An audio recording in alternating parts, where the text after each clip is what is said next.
अधिक महिन्यातील पहिली पवित्र कमला एकादशी असल्यामुळे पंढरपुरात विठ्ठलाची रुक्मिणी माता या दर्शनासाठी जवळपास 4 ते 5 लाख भाविक दाखल झालेले आपल्याला पाहायला मिळत आहे। आपण आता बघू शकतो की विठ्ठल मंदिर परिसर असेल, चंद्रभागेचं वाळवंट असेल, त्याचबरोबर प्रदक्षिणा मार्ग असेल, संपूर्णपणे भाविकांनी फुलून गेलेलं आपल्याला पाहायला मिळत आहे। पहाटेपासूनच भाविकांनी करतात विठ्ठलाच्या दर्शनाकरता रांग लावलेली आपल्याला पाहायला मिळत आहे। विठ्ठलाच्या दर्शनाची रांग जर आपण बघितलं तर मंदिरापासून जवळपास 5 ते 6 किलोमीटर लांब गेलेलं आपल्याला पाहायला मिळतं।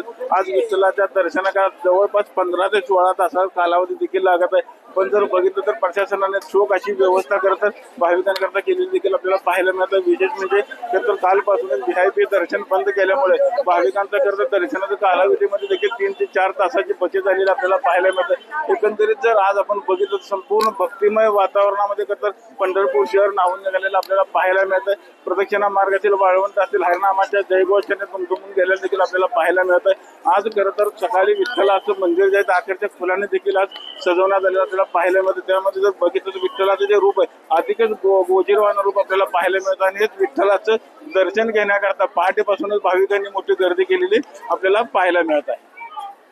विठ्ठल मंदिर परिसरातून कॅमेरामन जगदीश रवी लवेकर, TV9 मराठी।